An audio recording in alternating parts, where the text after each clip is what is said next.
Good afternoon. I am your host, Miss TML. You are now tuned in. Real Talk with TML, Up North City Girls. I just want to say that we have a legend in the building with us today. And I'm excited because this was a long time coming. We've been waiting for this interview from the original Gman of hip hop. I want to welcome you, but I first want to give you your flowers a little bit because I think that you have so many accolades. You have so many accomplishments in this music industry. And thank you. I think that, sometimes people don't recognize or realize, how many things people have done to get up to the moment that we are at right now.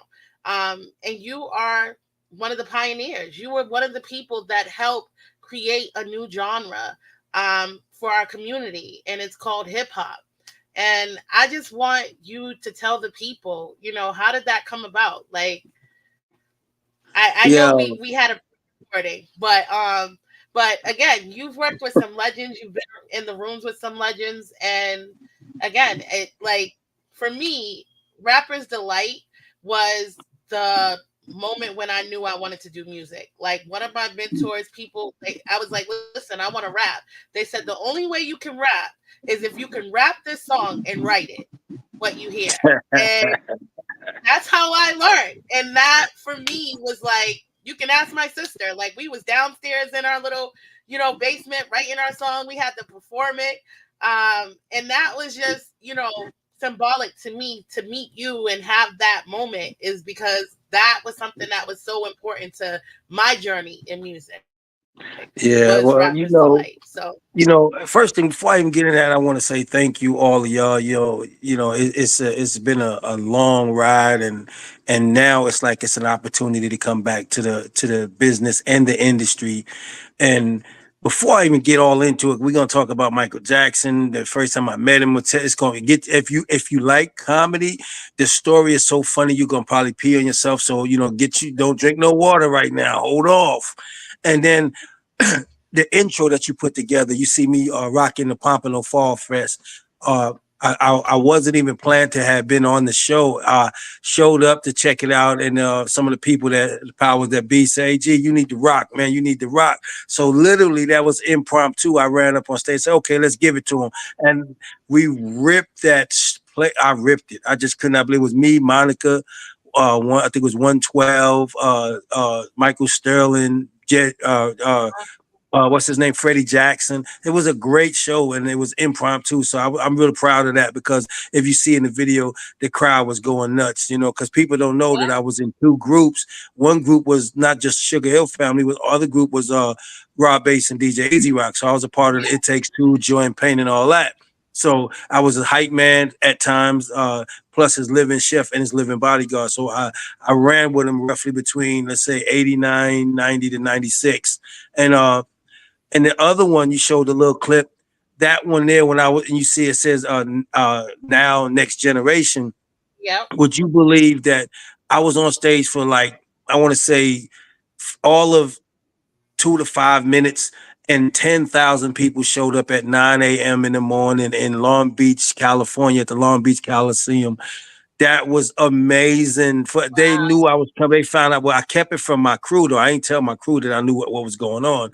But they asked me to come back the next night and do, I think it was Apache with Jam on it or whatever. And 15,000 people showed up the next day at 9 a.m. If you look at the time prompter in some of the videos that I have posted, you see it Yeah. says 9 a.m. and that is like how many people can say they done that?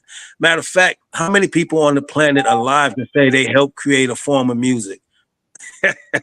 Yeah. That's So bigger than that's anything, amazing, you know, as far as I'm concerned. especially That's a being black and creator. African And that's American. a, you know, yeah.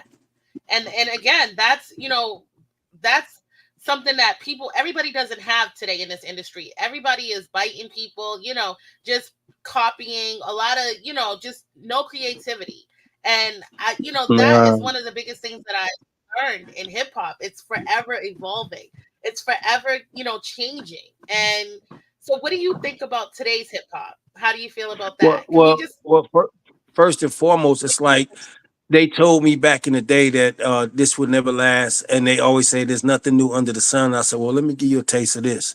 That was something new that wasn't even under the sun yet. So and today's music, I don't enjoy music anymore because entertainment has stopped being fun. See, entertainment is supposed to be fun, and we have stopped enjoying ourselves because we have to worry about the sidebar garbage, like if somebody's gonna jump at me because I'm dancing with the wrong person, or is somebody gonna get at me because I'm dancing to the wrong song, or somebody gonna get at me because it's my song and they're jealous of my popularity.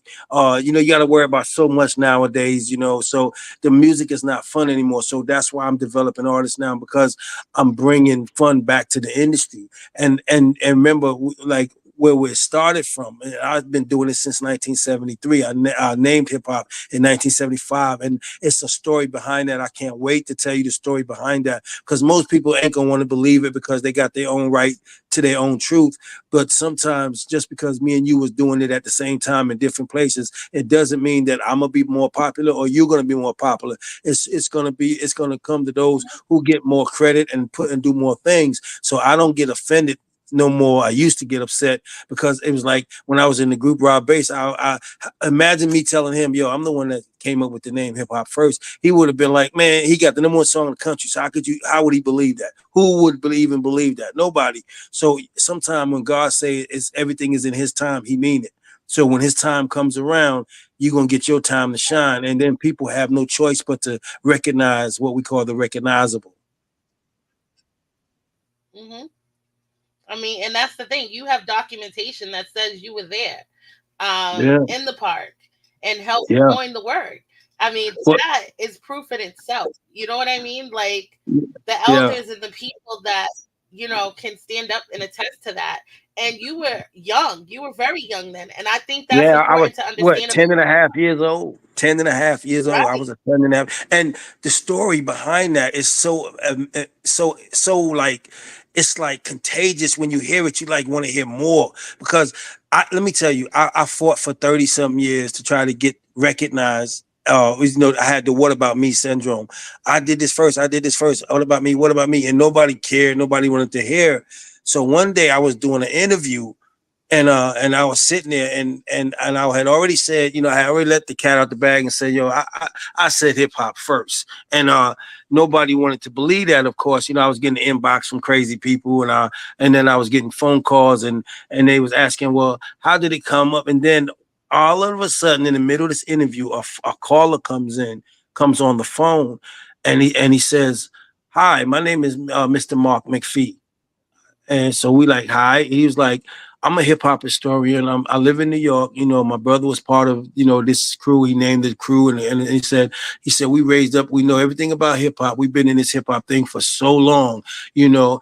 And I remember back in 1975, where I was the same year that I've been saying and preaching it, I was in the park in Prospect Park in Brooklyn when you named hip hop. When you said, let's put all these aspects of the culture under this title called hip hop. And he said you broke down how why it should be called hip hop, which came across to the whole crowd, and everybody was whistling, clapping, and screaming, and that's how we came up with the term hip hop. And he's a hip hop historian. How God works to have a hip hop historian later on who becomes a hip hop historian in the park the day you named it. I couldn't ask for a better witness. I couldn't facts. And now I got legal affidavits from the lawyer's office, notarized, proving that I'm the man that named hip hop. Two of them actually. And the story goes like this. I said, the older heads back in the day, because grown people was not pop locking, rapping, rhyming, doing the tick, doing the slide, doing what they call the moonwalk now, uh, writing graffiti, doing all the aspects of the culture, the wave, everything that what there was, beating on tables and chairs with pens and pencils, creating our own rhythms on empty buckets and all that, going to corner from borough to borough and showcasing the little talent we had so we could collect a few coins, because the whole aspect really was for two reasons: to collect a few dollars to help our parents, supplement the income, because it was back then, it was so hard. It wasn't as many social programs. And then also because we wanted to showcase our talent. And the older heads, the older guys used to say, "You young guys is hip," and throw that right fist in the air like this and say, "You young brothers is hip." I want to make sure they get to see that. Yeah, like that. Make sure they get the whole thing. Yeah, here we go. They used to say, "You young brothers is hip." So that's where I got the term hip from, because they kept saying it. We was popular everywhere we went, so we were hip.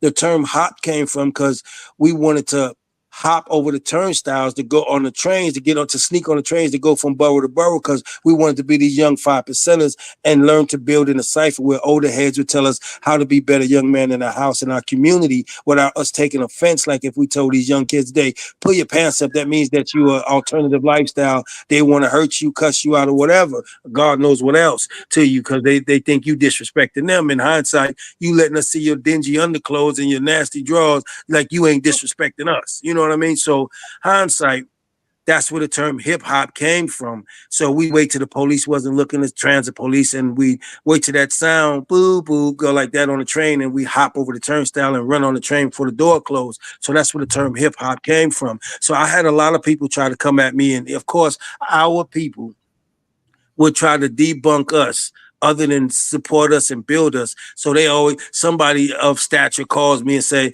"No, it didn't happen in 1975. It happened in 1978. And the military was counting cadence." So now, lo and behold, when they said that, I'm grown now. Lo and behold, I was a bodyguard as well for 30 some years, over 25 years, almost 30 years, even a little more maybe, where I changed clothes, bodyguard in a suit, and protect the elites. I did everybody from Morris Chestnut, Vivica Fox, Casey and JoJo, the Jacksons, Tito. I've done Michael on occasions. I've done Oprah. I've done Obama. I did my thing as a bodyguard, trained by the Army, Navy, Air Force, and Marines to be a close quarters bodyguard. But I've never been in any branch officially, so I was their plausible deniability, because freedom ain't free, and I was trained through an elite program. So now that I'm out of it, I can speak about it. So my general that was ahead of me, that was leading up the training in all these different branches. Fort Sill, Fort Benjamin, Fort just Braggs. I was in Lejeune. I went to so many different military installations to train for 6 weeks at a time, sometimes 8 weeks at a couple of them. And when I was being trained, they said that he did that. Well, excuse me. When they tried to debunk me, people tried to debunk me and said they was counting cadence when they was marching hip hop, hip hop. Yeah, the general said, "Yeah, we did do that. We did that in 1978." But Gman goes back to 1975. So you felt like an asshole. Excuse my language. You felt silly because you went and tried to debunk me so bad and try to get online and change the algorithms to make it say 50 years of hip hop, when none of y'all was doing this in 1973. Not one of you. And so to change the algorithm for what I was saying to try to match up with what I'm doing, because you're more popular and you think people will believe your story, and they won't believe the boy y'all said was crying wolf. But in hindsight, the truth is in the pudding, because now the affidavits come out, and then how God shows what we call confirmation. One day I was in Miami, Florida, doing something for the vets, because I do stuff for the vets, and I do stuff for Wish Foundation. I do stuff for Special Olympics. I do these things for free. You know what I mean? Because that's the God in me. You know what I mean? So I'm walking through this outside venue, and there's a media truck. So out of my peripheral vision, my right peripheral vision, I see this this person run out of a door and running in my direction. I'm still a bodyguard, so I immediately get to defense. And I was walking with a legend at the time, Miss Connie Francis, from way back in the day with Bob Hope and Bing Cosby and all of them. She had a song called "Where the Boys Are" back in the day, and she always performed for the military. So we was doing stuff for the vets. So they brought her up as an old icon legend, and she sang the national anthem before we got on there and ripped for the vets and performed for them. She was walking with me because she had took me by my arm while her handlers, I guess you would say, or her people that was with her was trying to usher her off. She nudged back at them and stopped and pulled away and said she wanted to talk to me. And I walked over to her and she put her arms around me. She said, I threw away all of my albums, every last one of them except yours. She said, it's something about you that's special. And I almost went into tears because this was a Caucasian lady, almost 80 something years old, that had a love for me and what I did. So, and that shows me, I'm not saying just because she was Caucasian, just because the legendary that she carried was able to say, hey, I'm a fan of yours. And I've heard many of legends say that to me, I'm a fan of yours. I've heard many legends also say, they don't see you coming. Shirley Caesar, Barry White, and Michael Jackson all told me at different times in different places, G-Man, they don't see you coming. So it's like, and then to get back to that story, when he was running out the media truck, he was running to me. So I put Miss Connie on my left side and stepped on her right side because I was going to defend myself and her if that was the case. Excuse me, I had surgery on my throat, so it's getting better. Okay. So, long story short, all the security was there. Don't realize what I was doing. Duh, y'all supposed to be doing what I'm doing. That's right. Excuse me.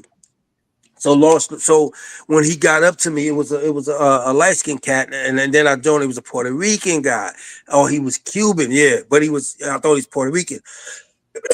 They don't like when you mix them up like that. So excuse me, Flash. His name, his name is DJ Flash, and he said, hey, my name is DJ Flash. You don't remember me?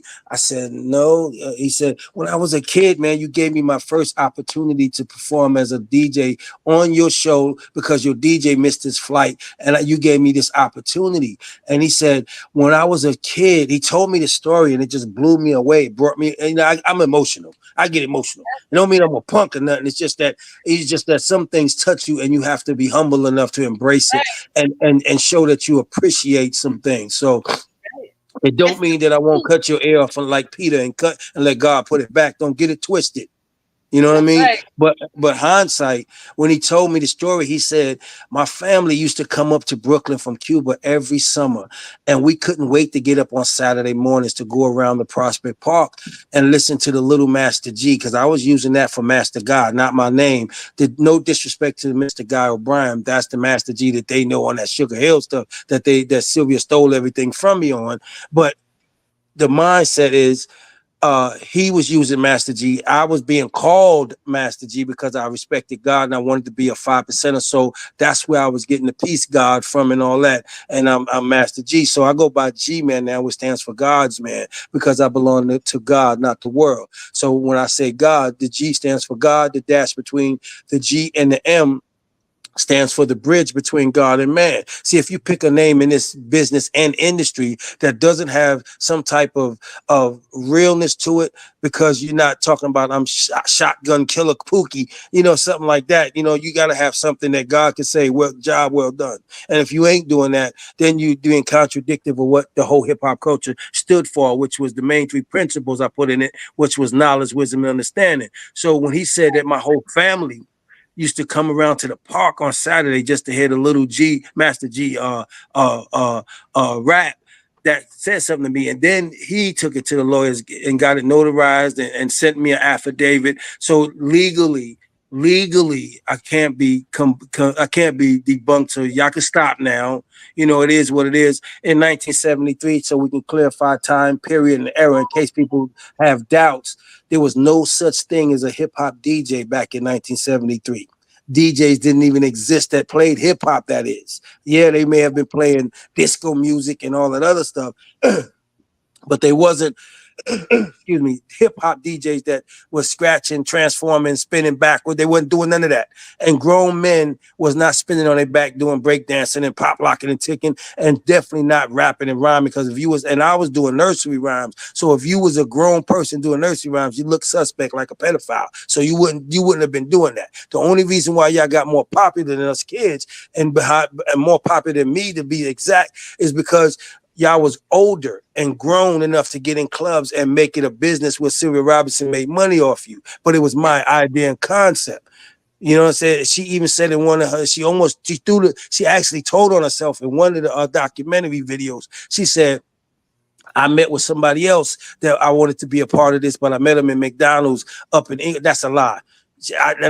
She met me up at the recording studio.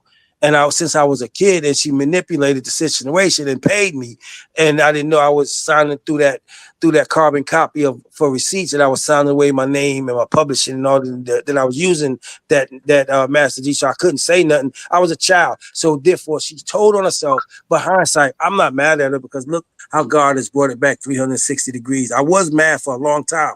I was so damn mad that when I was in the group Rob Bass and grown in my middle 20s on the Bobby Brown tour, when we took a break and we didn't have shows, I signed to Joey Robinson Jr., her son, as MC Friction. That was my alias name. And I did a song with them called Poom Poom Shorts. They didn't even know I was the kid they stole the idea from, and they had the audacity to have me to let me work sometimes in their vault, cataloging all their tapes. I was looking for evidence. I was looking for my voice on the recordings. I was there. I knew God got me. He had me in their vault, and they don't know that it's me. And then I got an epiphany. God said, slow down. That's not what I want you to do. Don't do that to your people. I didn't put you in that position. I got you. You just got to be patient. The first time I didn't listen to him, and then hip hop took its turn and went left field, and you got all these deaths and murders and all the demonic mentalities and stuff. That's because I didn't listen. And so the enemy was able to infiltrate what God was putting into me, and I had to pay for that because the people that passed away through this, I feel a burden because if I'd have waited, it may not have happened. And then on top of that, the burden that's on me is like, it went so left and dark that had I waited, it wouldn't have been that way. So now I forgave myself and I moved on, and I realized that what's going to happen is going to happen anyway. Maybe sometime you got to see the bad so you can appreciate the good. So we seen the bad, and God got me here now, old enough and smart and wise enough to develop artists and help clean up the business. See, in the industry, the industry and the business has two different meanings. See, the industry for hip hop, that is, not for what you write in your books of what you call dictionaries and stuff like that. Industry gets you laid and business gets you paid.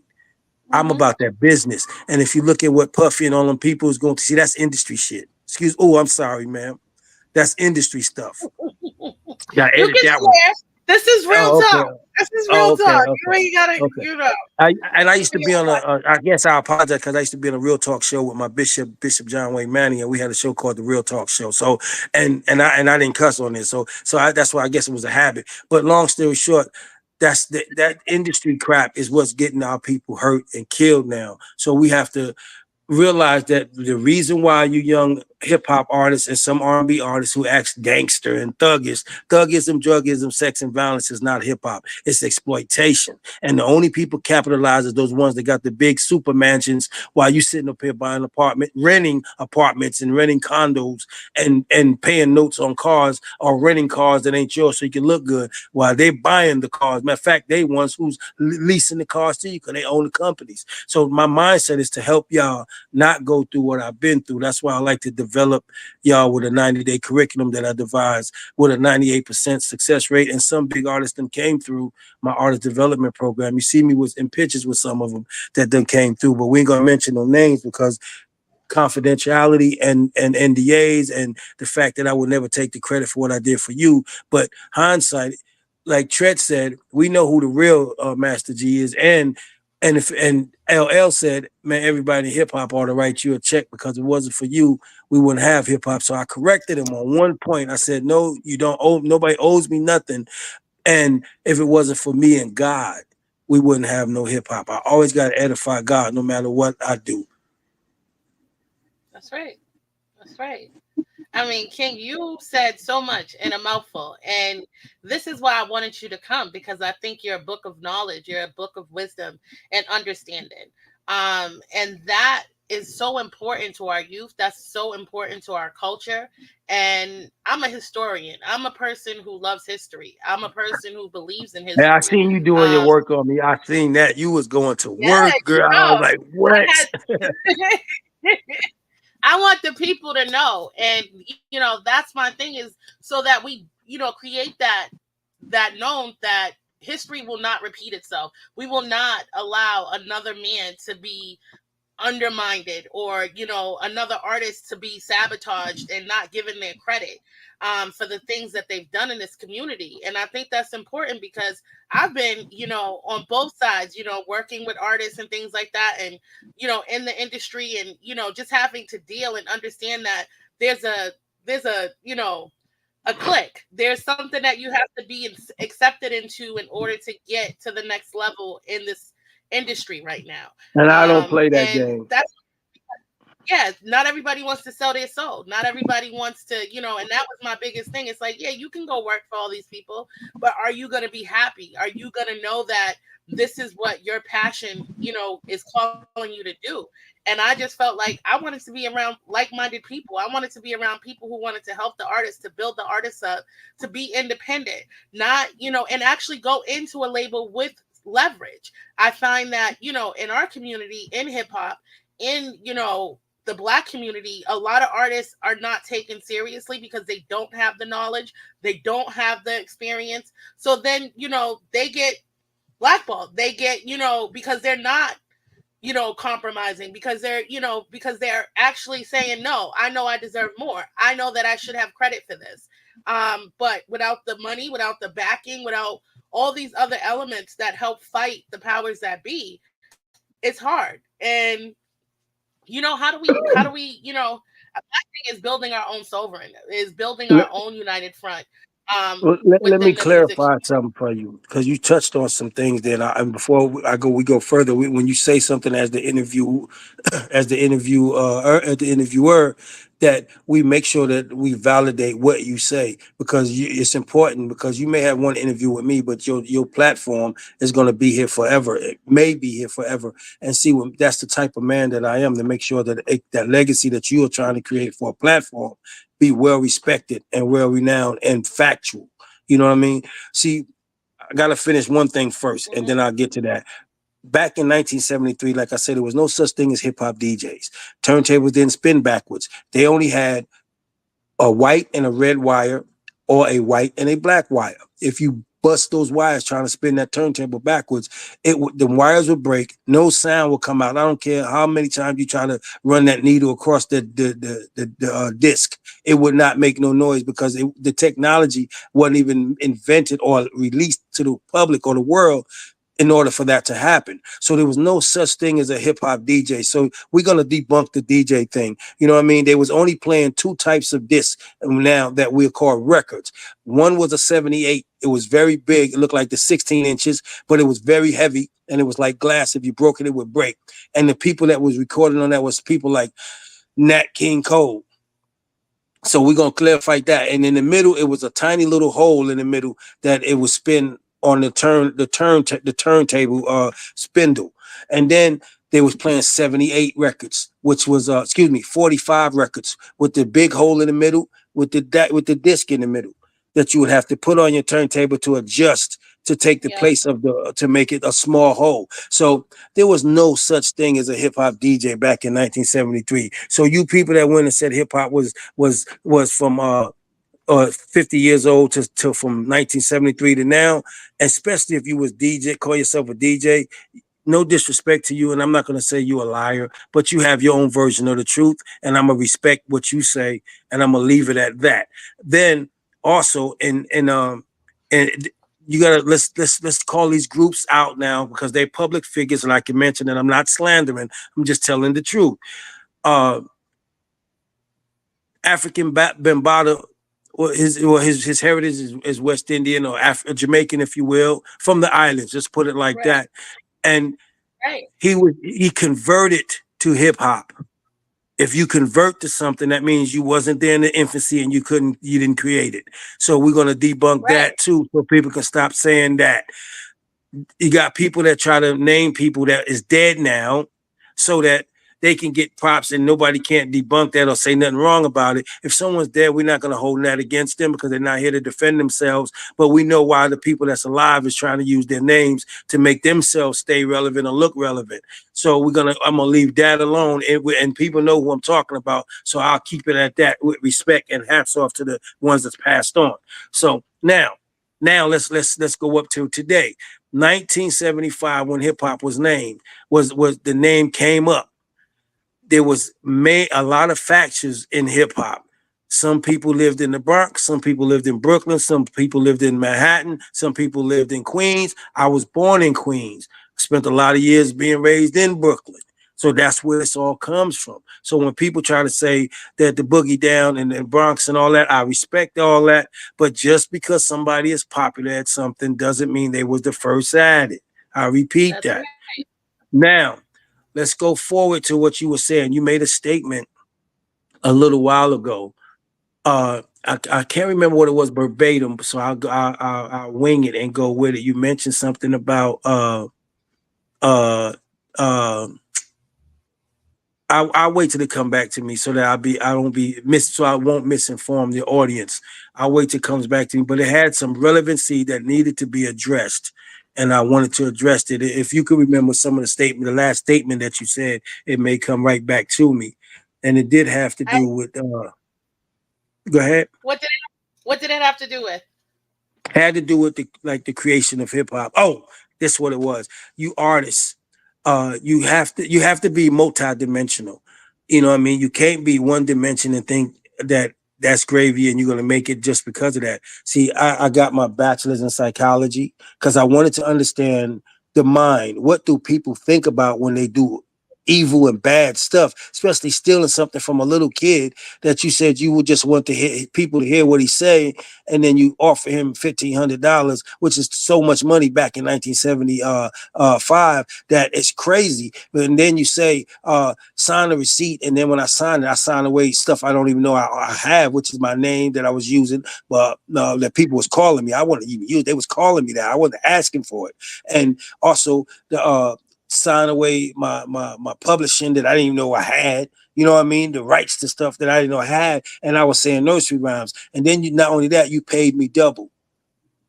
So that right there, those are red flags. Show me that one, you're messing with a kid to do that. Two, you stole from the kid without him even knowing you was recording him. And three, you paid him not the amount you said, the agreed upon amount that you said you was giving in the beginning. You gave him double the amount. So it was that much important for you to give a kid that was only 10 and a half, 11, $3,000 back in 1975. That's a lot of damn money. You know what I I mean? mean, When it was pure suffering that's the thing going on. about culture is what I realize is that the youth is what sets the trend. And I think that's important to understand why your story is so symbolic to the music industry right now. And how they steal, people's identities, people's images, and basically give them to artists that they're trying to develop. But that's Exactly. important. That's important Exactly. to know that this is happening and it still happens. And artists, how important are copyrights to you? Oh my God. Let's That's talk why I about developed. That's why I developed one more thing before I get to the cop because that's getting into the artist development aspect of it. But also, uh, I got a doctorate in theology of music because I understood who the minister of music for God was. It was Satan. So these kids don't understand what the term chakra is. They don't understand low vibrationals. Now they starting to get it.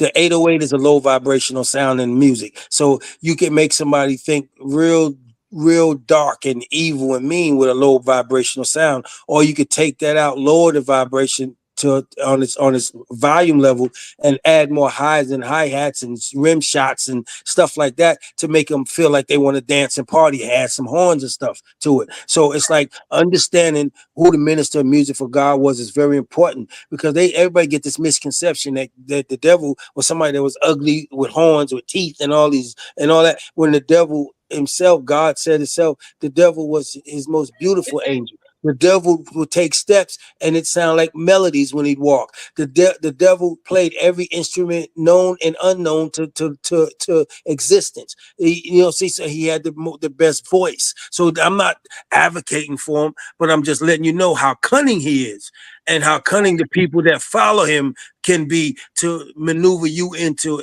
their web of deceit, dishonor, disrespect, devilishness, and that's my point with that. So therefore, now with the doctorate in theology of music, that means I understand what I'm doing while I'm developing these artists. And then I got a cooking degree. I'm a master chef. I went to Treasure Island after going to the Job Corps and getting kicked out of high school because I didn't want to follow by the rules of teaching everybody the same curriculum when I learned different than everybody else because I'm an individual. So I got kicked out of school. So I went and got a cooking diploma, then a cooking degree. And then I'm a trained bodyguard. So when I tell these kids, you got to be multidimensional. Find the God-given gifts that you have, and you can become great at them. Why? Because you're already good at them. You can't become great at something you have no knowledge of. It's going to take you so much longer and so much work. See, leaders are born. They're not made. Mm-hmm. You see what I mean? Absolutely. So, Absolutely. okay. So with that being said, I want to get that out of the way. Now you got into the artist development. How important is copyrights? Let me tell you, when the first 30 days in the artist development business, I don't want to hear your rhymes. I don't want to hear your lyrics. I don't want to hear nothing, none of that. All I want to deal with is your business. First, making sure you're a legitimate artist, sign the ASCAP or BMI. Second of all, your publishing company. I want to make sure you got a publishing company that gets into getting into your copyrights, because you publish your stuff so that you can protect your catalog and your intellectual property. Then you copyright your stuff. And therefore, when you sign the ASCAP, I think you can sign up to 10, you can copyright up to 10 works of art at a time. You know what I mean? And for the same price. It depends on what they charge it now. When I was doing it, it was free, but it may be a little different now. Actually, it is a little different. And so then, because then we not say maybe, is because I don't want to give away all the blueprint of what I'm doing. So you can think you could do it yourself. And then there's BMI, they do it different. So and then your publishing company. Then we get into your EMI numbers and your LLCs, and learning how to do your taxes. Even the money that you made that you have to pay me to develop you, you can write that off as a business expense. So it's like teaching these young artists how to make money on $3 off $1 that they spend is important. See, most labels don't give a damn about that. They not want to teach you that. They want to sign the dumbed down artists because they can take advantage of them. But when you come through my 90-day curriculum, they can't take advantage of you, bruh. Insist they can't take advantage of you because you know what you're supposed to know. You know, even I develop managers and labels, so therefore managers know that what their duties are for an artist. See, the manager works for the artist. It's not the other way around. A lot of them get the misconception that they work for these managers. Some of these managers go and sign your stuff to let's say a distribution, but they signing them to the distribution and signing their music to the manager. So now the manager's actually the one in control and is owning it, not the artist. So I get into this business aspect of it. I'll stay away from the industry crap, but I explain to them self-development and etiquette along the way. That's right. And that's what's empowering. And that's what teaches people how to be business people. Because I think, like we know, it's 10% talent, 80%. Is it 80% business or 90% business? Now it's 90%. 90% business. That's right. Yeah. And it's crazy And because and, it's and like it's you five really have to percent have one way your and five your the stuff other. in Sorry, go order, ahead. Yes, yes, but yes. you really have to have your, your eyes crossed, your T's crossed and your I's dotted, because it's a vast changing world, in regards to AI, in regards to, so many different aspects of how people's music gets stolen or images get taken. And people, if you don't have, the documentation, if you don't have the know-how, how to build a BMI or an ASCAP, you need people like the original Gman of hip hop. You need people like Miss TML, who's gonna Yes, bring you through a crash course of artist development. Because again, it's not even about artist development in the record label anymore. Artist development is A&R's are out the door. It's now about creative directing, and that's having right. someone who sees you and envisions you in an aspect that you can now package and market that artist. It's about the marketing, it's about the branding. And I tell artists this, and I've been telling artists this for a while now, and it's just like they will spend all the money on the theatrics, on the cars, the videos, the things, Yes. but they don't have their marketing. And that is the biggest downfall to me. I'm like, Yeah. how do That's you have a industry stuff. product but you don't know how you sell Yeah. it? And That's now industry you stuff. give people opportunity to take your stuff because you don't have the documentation. Yep. You letting So stuff go. They yes, getting on here on online and YouTube, and they putting all their music all out there. And I try to tell them, if people can see you for free, they'll never pay to see you. If you're giving away your that's music for right. free, then they'll never buy it. So it's so important. Like with worldwide collaboration, we done implemented a whole artist development curriculum in there. And me and you, we're gonna talk about doing some things collaborative. Of doing some Yeah. things with the development, because a lot of artists that needs the expertise that from, and stop working with people that never been there. People that Hmm. just read stuff out of a book and pass on the book knowledge don't know how to get you through using ingenuity. If something come up, they don't know how to have no ingenuity to help you get around it. Because they never experienced it themselves. So the mindset Yep. is just the blind leading the blind. And I look at a lot of you That's right. guys that signing artists from different countries, signing artists from different platforms, and signing artists from different neighborhoods and blocks, and but you taking them artists that are not developed and you signing them to these deals. If they're not developed as an artist, I beg you artists, if you don't listen to nothing that I say, don't come to the artist development curriculum. It's only 90 days. You put a small deposit down, you pay the rest off weekly, bi-weekly, or once a month. And anybody that's not willing to help you get developed and they signing you to deals, they have an ulterior motive. You're gonna lose. You're gonna lose somewhere. Yeah. 100% you're gonna lose. And then you can have some say, I'm gonna do them right. No, you're not.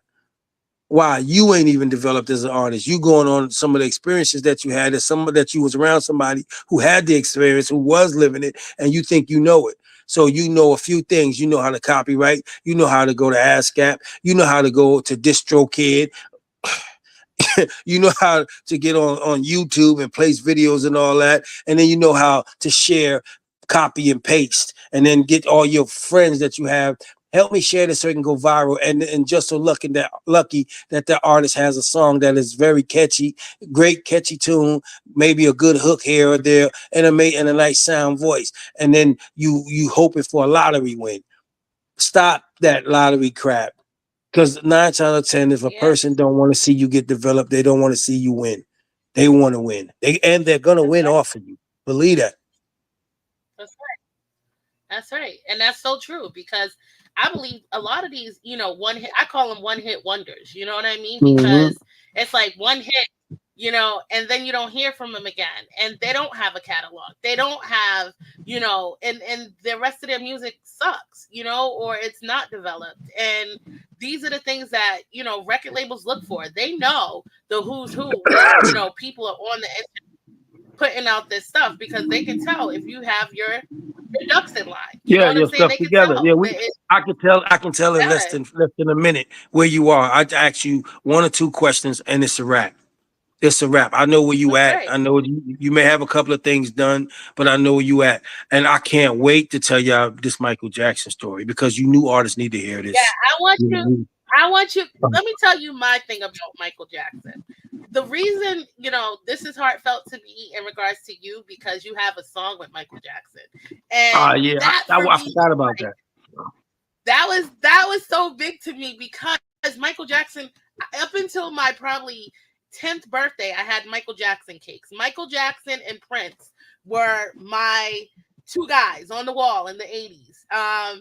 And Lionel Richie and Kenny Rogers was like me and my sister used to battle over who was whose boyfriend, who they were in love with. Oh, you But got to Michael remember the Jackson, Bee Gees. You got to add the Bee Gees oh in there. yeah. And but Michael Jackson to me was like the ultimate everything. And when he passed, I cried not because of the death so much. I cried because I knew I wouldn't have the opportunity to ever be in a room with this man and just embody who Oh, that's he why I was. got to tell And you the story. it is something Oh my that God. people like you can tell these stories, and that is so Oh my imperative God. to history Let because me let me let a me let lot me of these tell this kids story. I nowadays, gotta tell the story. it's like a myth. You actually know the man himself. You got to witness Yeah, the man himself that yeah. people thought was so magical and elusive and just a storybook character. You know what I mean? For some, You see, and for people don't others, know how they many actually got facets to he see had. him. Yeah, Go ahead. They didn't like know. he was incredible. He was the man that I felt like touched the world in our era, in my era, um, from all different walks of life. Seeing those overseas tours and the things where people were crying and breaking down and do like that takes a level of power. It takes a level of selflessness. And I think in the end, that's when he started to really understand who he was and what he was meant to be here for. Yeah, And yeah. how would that be? It's like once you become smarter than the machine is gonna try to outsmart you and take you out any way they can. So Yeah, you don't this think is they where coming? You don't think they want to get at me right now? I'm a of threat course they because do. I'm changing the whole game up with truth and receipts. See what Cat Williams said on the Club Shay Shay. He said this is the year of exposure where people is going to be exposed and Right. the truth is going to start coming out. See that story behind Michael Jackson is so funny, but it's so real that people feels it. And I'm gonna tell the story. Can I tell a story? Can I Yes, tell it? tell the story, G, please. Debut of the Michael Jackson story, the first time the original Gman of hip hop met Michael Jackson. Okay. We was at the Shrine Theater one year. I was in the group Rob Bass and DJ Easy Rock. We was going up against EU doing the butt. You remember EU the group? Yeah, doing it Uh but now. yeah, see, and anytime sex sells, so anytime you do sex and devilish stuff, it usually sell over good music. And see, Rob Bass had good fun party, but he had a smashes. It Takes Two, and Joy and Yeah. Pain had just came out. So I don't know what genius put Joy and Pain up against doing the butt when It Takes Two was the song you should have put up against it. You know what I mean? But they didn't. They put Joy and Pain. I guess they were trying to boost Joy and Pain. But anyway, we lost to EU, which wasn't a bad thing. It's all good. We was cool with Huggy Bear and them, you know what I mean? And so long story short, my client at the time, Rob Bass, I was a bodyguard. I was head of security for him. And that's when I learned the power I had. He wanted to go to the restroom. Plus, he had his girl coming in, his girlfriend at the time coming in, and he was the type that smoked those cigarettes, them Newports. He wanted to go in the bathroom. I cleared the bathroom out. He smoked his little cigarette out the window, whatever he Mm-hmm. was doing in there. He was in there for quite a long time. But that's his business. I don't got nothing to do with that. So I'm standing outside the door after I clean the bathroom. I clear the bathroom. That means make sure no one's in there but your client. So I'm Yep. standing out there, and in the Shrine Theater door, it was three people in the hallway. It was some people walking around looking at pictures and stuff on the wall. And then it was about, I want to say maybe 4 or 5 police officers in there. Two of them I knew, a captain and a lieutenant, because we was on the Bobby Brown tour at the time, and I had created this repertoire with these two officers who was working that tour but off duty. You know how you get them off duty, moonlight Mm-hmm. and cops. So uh about 3 people come in the door and they got the suits on. I was dressed down. And so they had on suits. I had on a sweatsuit and something like that. And they was dressed down and they had on their full suits and they had the bulges under their jacket. That means they was carrying them things. You know what I mean? Mm-hmm. So they come in and they was ushering, telling people clearing the hallway. You gotta get out of the hallway, clearing the hallway, clearing the hallway. So I guess I wasn't gonna move. So the dude walked over to me and said, "Man, you gotta get out of the hallway." I said, "Excuse me, I'm not going nowhere." Just like that. Oh, he said, "Yeah, you got to get out of the hallway." I said, "Man, I told you I'm not going nowhere." So I flipped my hat back because I think ass whipping season was about to open. You know what I mean? So I flipped my hat back, my baseball cap at the time. So the lieutenant came over to me and said, "What's going on?" He took both of us and he got us away from each other because I was getting ready to engage him. That don't mean marry you. That means I was getting ready to get in that ass. You know what I mean? Right. So he got between us, and then the captain came over. What's going on? What's going on? So we told him. I told him he wants me to leave, and I got my client in the bathroom. I'm not going to abandon my client because whoever he is. So Right. So they went, they said, y'all stay here, you stay there. And they left one of the regular officers right there with us. And they went and they powwowed, talked for about 2 minutes. And then they came back and called us back together. This time, the other two of his guys came over. Well, one of them came over, the other one stayed a little further back, but they came over and they said, he said, well, we can't make him leave because he's doing the same thing you're doing. He was talking to the Michael Jackson security guy. He Right. said, and at the time I didn't know who he was. I could care less. But Right. he said, so the lieutenant said, no, the captain said, we can't make him move. He's doing the same thing you're doing. And matter of fact, he's head of security on this tour that's come through here. So which means we work for him, which means that if you security, you work for him. That's when I first day I realized what power I had in wordplay was very crucial. See, I wasn't saying I was a bodyguard because that's a security just to some people's eyes. But I said I Right. was head of security. See, that changes the wordplay so that you Mhm. somebody of stature in the game now. Right. You the head. So and when you use the head, see, that's what God said. It starts at the head. You know what I mean? That's right. So, long story short, so he shook his head. The guy got an attitude, rolled his eyes like a little girl, and walked out the building. And he came back. Next time he came in with the two other guys stayed in there, and about 4 or 5 more guys came in there with the same type of bows under their jackets. I'm a profiler. I'm trained, but I see what's happening. So now, then here comes a bunch of cameras, and then a bunch of people, and then this big dude comes in holding an umbrella over something. The hell is you holding an umbrella in the building for, right? So then I realized, wait. Then I realized, I look and I realized I see that Jerry Curlish like long wavy like hair. I'm like, oh shit, that's Michael Jackson. I saying that inside, I can't do it outside, right? Right.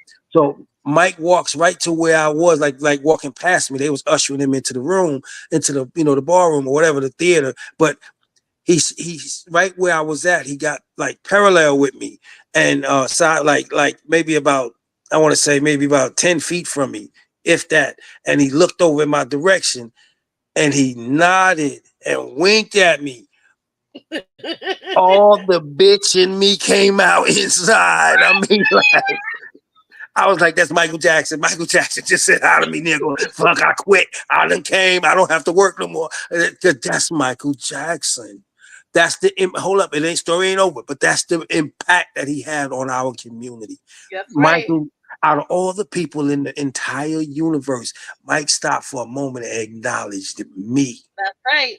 That's That power. shit. I mean, all the girl that I never had in me came out inside. Outside, I was holding my shit together. Inside, I was bitchified. I gotta be honest. You know what I mean? I wanted to say Michael, Michael, Michael, but inside I couldn't do it. I couldn't do it. I had to hold it together. I had to hold it together. So then we get to later on after the event.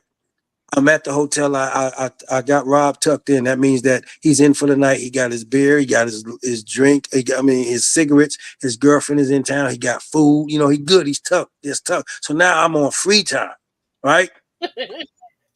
So I come out the room and I'm getting ready to get on the elevator. And this dude that I had a beef with at the Shrine Theater walks towards me and said, "Hey, big guy, somebody want to talk to you." So I'm right away getting ready to lock ass because you come and approach me. I ain't hear nothing he said at first because all I see is the same Right. dude, You just and he's a seeing target now. So then That's another right. guy approaches with him and says, "Digress, big man. Our boss want to talk to you." So I put myself. I said, "Who's your boss?" They said, "You'll see it in a minute." So the guy, he was kind of calm and comforting, like in the way his approach was, and he seemed to have more authority than the guy that I didn't like. So I got on the elevator and with them, and I turned I put my back to the corner because I'm like I could control the front. I got three sides. They in front of me now. If I got to go to work, I'm gonna go to work with these. And I had that little the little thing on me, so I was good. I felt comfortable. You know what I mean? So long story short, they said they put the key in the elevator and no, they hit the button and it stopped on the floor. They said, "Come on." Then we got off the floor. They got right on the next elevator, right next to it. Because certain elevators only went to a certain level in the hotel. And the other Right. ones you needed a key to get up to the penthouses and stuff. Now let me tell you the power Mike had. Michael Jackson had one penthouse and there was two of them on the top floor. He had the next 3 levels of hotels with multiple. It had to be about 10, 12 rooms on the floor. He had the next 3 levels blocked off. Wow. Nothing but police and his entourage and people like of statures and managers and all that. Nothing but nobody but them could get on them floors. But we went to his floor, to the top floor. I still didn't know where I'm going. I'm just following the guys because they said they bought. So I get off, and I think I thought they wanted to talk to me about what happened earlier. Mm-hmm. So I walked to the room. They stopped. It was when I got off the elevator. It was about 6 police officers around about, and you could tell that it was a couple of them was like detectives per se. So I was like, "Oh, don't tell me I done did something really crazy," and I know I didn't. So, so I walk with them, and they get to this room, and they passed one of them, and they went to the far corner, and this far corner it was real long, so they opened the doors outward towards them. You know what I mean? And they let me go in, and they closed the door.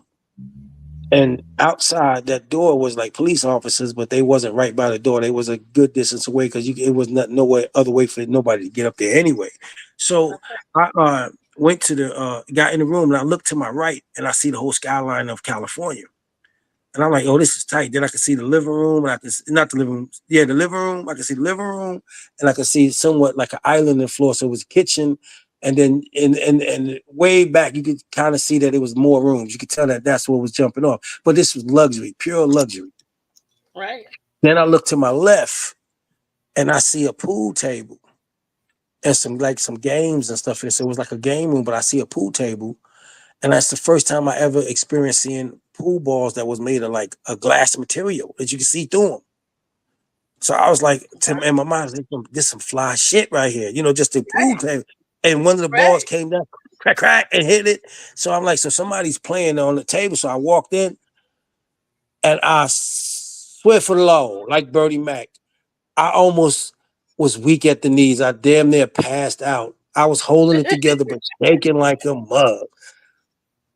Michael Jackson was standing there holding a pool stick, and it was just me and him, and he's looking at me, and I'm looking at him, and I damn near, hi Michael, bitched up. I'm inside. I'm like Michael, Michael, like everybody be screaming, but outside I'm holding my shit together. I'm looking like I'm ready to tear something up, and he was like, Gman, come in. I was like, oh shit, he said the nigga's name. So now the more he's saying shit, the more shit that's happening to me. You know what I mean? I'm like, this is crazy. So I got ready to say, yeah, yes. Like so, so I take a step in. I'm holding it together though. You can't tell this is what's going on inside the brother, but outside I'm strong. Inside, I'm jello. You know what I mean? Right. And I walk closer to the table. Now I'm not going over there where you at, Michael. I'm not doing that. I can't do that. Because if you touch me, I'm gonna pass the fuck out. You know what I mean? And I'm holding it. I'm trying my best. I'm already sweating and shit. And it's cold in there.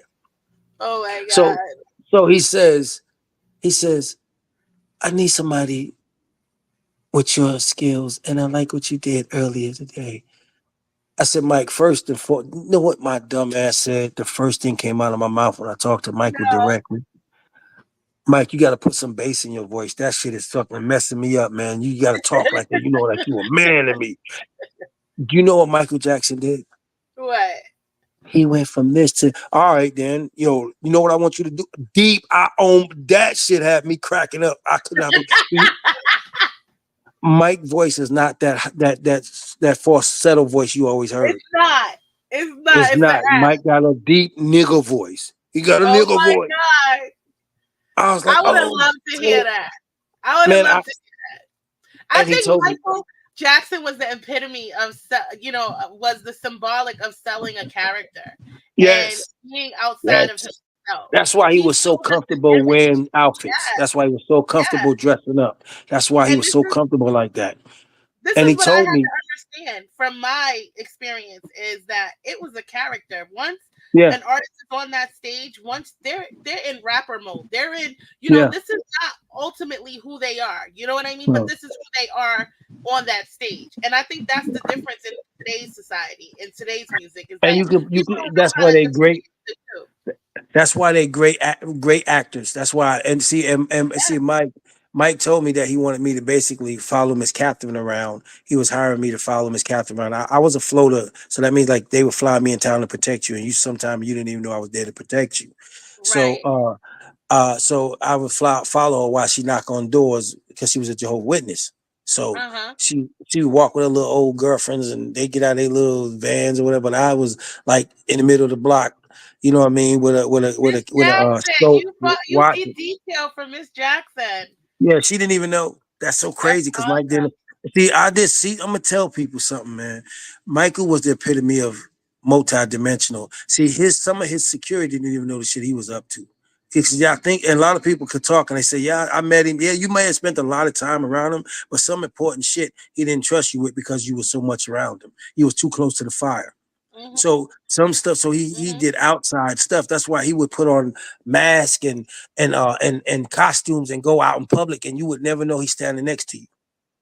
You see, he Right. used to do But stuff I like think that. also too, he was also one of those people who got inspiration from the youth.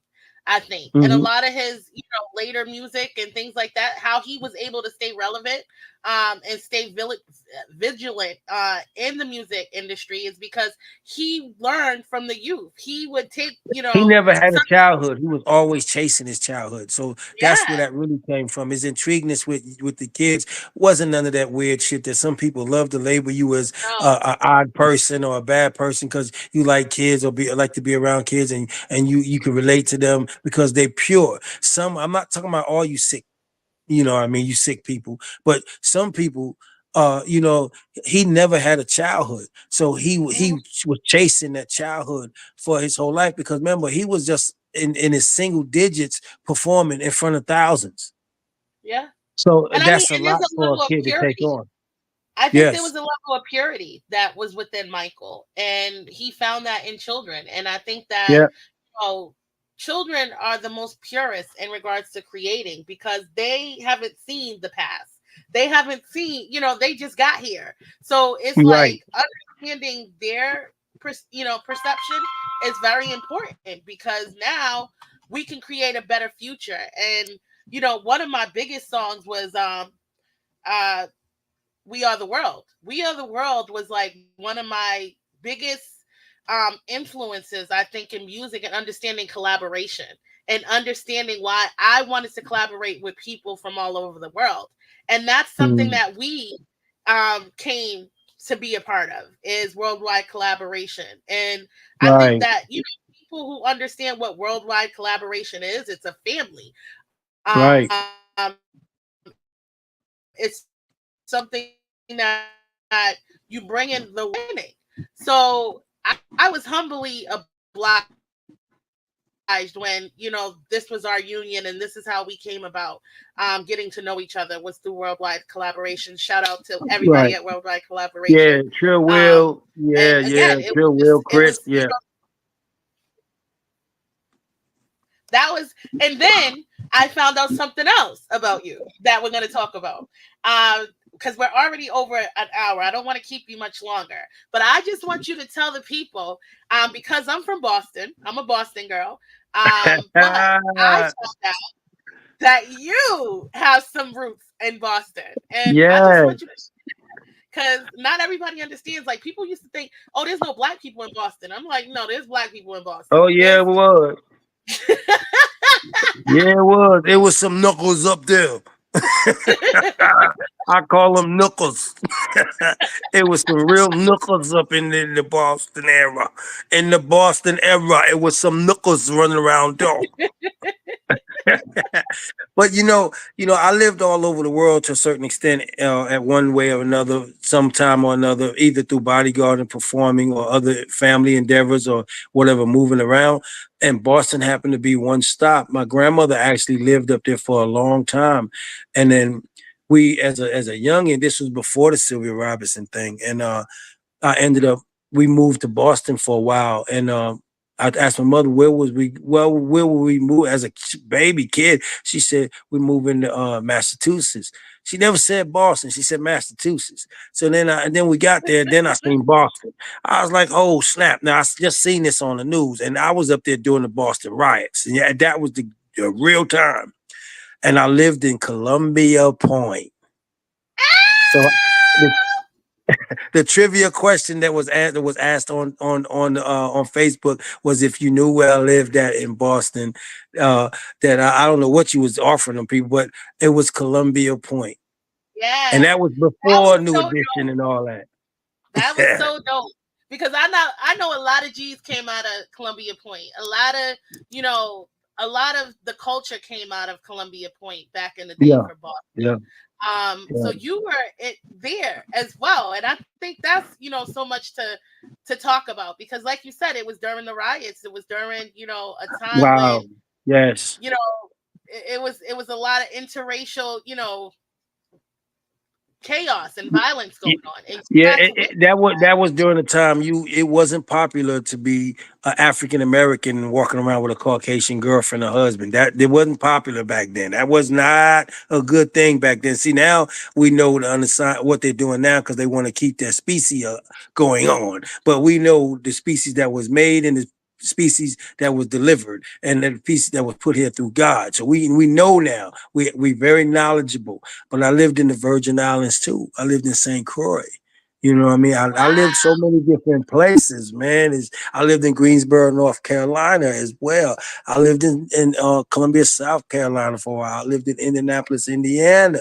I could go on. I lived in so many cities, and I always accomplished Didn't something you just tell me you real were just big. in Memphis recently too? Yeah. Weren't you in No, St. Louis Louisville, recently? Yeah. Kentucky. Louisville, Kentucky. Oh, Louisville, Louisville, Kentucky. That's Kentucky. right. That's I where always I'm wanted at to go to now. Kentucky Derby. That's where you're at now. Okay. Yeah. I See, thought you were in Florida. I used to bodyguard Muhammad Ali. I live in Florida, but I'm just up here because I'm still healing from this surgery on my throat. Let me see. I'm showing Okay. the wound. So anyway, So how did you get the surgery? What is the surgery for? it was for I was having thyroid problems, and they was Oh yeah. my thyroids got so large that it was one of them was 9 centimeters growing down into my chest, and the other one was like 7.5. So my doctors they said, oh, we come out better taking them off because the medication is not going to shrink them, so we might as well take them out. And I'm almost That's there. good I too. say another few weeks I'll be back and I could perform. I tried to perform once. I did it, but it's not 100%. So that my doctors postponed some dates. So I'm trying to. I'm coming back. I'm ready to get back on stage. I miss it. I miss the fans. I miss doing what I do. And this time when I come back, I'm sorry, promoters, but it's going to be a little bit more because of all the interviews, the documentaries that people want to do, and all the stuff that I'm doing now. It's going to raise it up a little bit. So you know what I mean. Put another zero on the end of them things now. That's and right. and That's right. this is officially my last interview that will be less than $500. I'm sorry, but that's what the team said, and teamwork make the dream work. So shout out to Trill Will, Chris, Chris Cheney, my boy Clinton Kelly, Stars Penn. I said that right for the first time. Miss Regina, TML. Shout out to Mr. Copeland. I'm calling all my peoples out, but fresh, all my peoples out there that really support me, and every day that I'll look at something new on there. Uh, what's her name? I'm trying to remember everybody's name. So if I Pilar, forget some of y'all name, Pilar, Miss Pilar, yes. Cypher Uh, Wars. Cypher Wars, that's my buddy. Yes, yes. Yeah. It's so many of y'all. Oh, David and Miss Haas. It's just so many people. It's one that I'm really forgetting, and I don't want to forget it because she has been posting stuff for me and coming up with stuff. And she had one post on there that says, "Here is a artist and a legend that is willing to develop artists that even with to the point where the price can be affordable for a struggling artist." Excuse me. I forgot the name just that quick, and I just was thanking her this morning. So I appreciate all of y'all because a lot of people like Ninja and all of them are making posts that has to do with me developing artists, and it's like I'm so excited because I didn't ask, but they're doing it. That's excuse me. That's when you know you made an impact on people's lives when they go and start making posts to help you boost. And TML is just really gonna help me get some of these artists and develop some of these artists and help promote. And I actually put in her hands, excuse me, so y'all know that G Man's career is going to be being helped out and moved around by Miss TML. I don't know if I was supposed to let that out the bag, but I did. You could fill them in a little bit. You know, I like I told him, I said, this is our union. This signifies our bond. And I believe that, it doesn't stop here. And that's what I need artists to understand. When you come through the media loop and what I do in regards to artist development and marketing and things like this is for artists to get the understanding of what I do. So now when I tell you what you're paying for, you understand what you're paying for. When it comes to the marketing, when it comes to me doing the promotion and building a press kit and having different content every day out there being pushed for you. That's important for artists to understand that, the way I became successful as a social media influencer is being consistent and having something consistently going all the time, and just having a schedule and having an agenda. And I think that's important. Like, people don't think about what they're putting out every day or how to make it creative or how to get people to engage. And those are things that are important in this business, especially social media. So if you're on social media and you're not taking the best, advantage possible, or you don't know how to, this is what my, services offer, and to make you understand what, is important and what people are looking for. People want to see a press kit. They want to see a one sheet. They want to see, merch. People don't even have takeaways in regards to, the things that they're doing at shows. Like I tell people, you can open up for as many artists as you want, but unless these people that you're performing for feel an impact or have a takeaway, what did you do? Nothing but perform. You know what I'm saying? Like, we have to be able to captivate and gain more exposure to our artists. And I think that's how you help build an artist. And the QR codes, just, it's so many different ways now that it's been made easier um to get an artist exposure. And I think that artists just don't take advantage of it. They don't have the work ethic. And I think that's important because one thing I know about G-Man is he's 100%. When he's in, he's 100% in. You can't be 50% in and 50% out. This is something that we take seriously. This is something that we're passionate about. But it's also a business for us. And that, has to go hand in hand with the artists and the people that are developing and creating for them. Is that you give just as much as you want in return. And that's some of the gripes that we have in this industry, being seasoned and understanding that every artist is not the same, and every artist is not going to understand what these things are. But it's the artists that are teachable. It's the artists that are trying to do the work. That's what I look for. Right.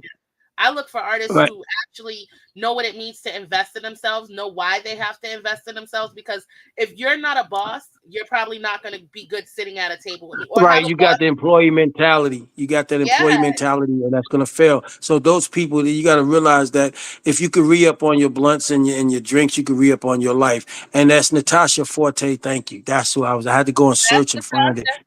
Yeah, I had to say that to her. You know what I mean? I just because they're pushing me and they Yep, and they're coming up because they believe in me. And you know what I mean? And I have to I have to get them their kudos. You know what I mean? I just have to because I wake up and some days I look and I see posts with my picture and I didn't do that. that's right. So I read it and I'm like, oh wow, they took the time out of their day or they It's even pushing a narrative. to push something that they believe in and it's starting to get to the point where you can't really say nothing wrong about G-Man because they coming at you, you better have your stuff together. They coming Yeah, at you. And even I noticed Trill on the other day they had Forbes magazine put out who they thought the best rappers in the world was, something like that. And Trill Will said to somebody that was on there that made a comment, he said, I don't know, but we got the original G-Man of hip hop. So the guy said, I think he said something, I don't know who that is or whatever. So I took it upon myself because Trill took it upon himself to bring me into the loop and reached out to the guy and sent him a personal message. and let him know that I'm right here. Let him know who I was. Send him information about me, and next thing you know, he's a friend on here, and he's coming to worldwide, and he's like man, he's like I was speaking to a legend, and that's like crazy to him. But it's because just because you're popular at something, and I posted that on there. I said it doesn't mean. I said Forbes put out who they think the number one rapper is, and I said now I don't take nothing from Jay-Z. He converted from the street game and he made it his. He made it on his own fashion. So I don't take nothing away from him because his success is his success, and I'm not a hater at all. But hindsight is just because you was popular at something don't mean you was first at it. So we have to keep that going. You know what I mean? And then new artists. But even just paying homage, you know what I'm saying? Because I Yes. think, like you said, it's the me mentality. It's the I did this first. Everybody wants to say they did this first. And my biggest thing in this business is I'm not here to be loved or liked. I'm here to be respected because respect is earned. And once you have respect, you can't take that back unless I lose it. You know what I'm saying? You have to lose Right. respect. That's Yeah, where it's you a hater. If you once you respect somebody, it doesn't matter what happens after that. The respect that you gave him is always going to be there. It's etched in yeah, stone. But they yeah, they can say something to lose face value, and once they lose face value, you don't have to deal with somebody. I respect a lot of people that I don't mess with. You know what I right. mean?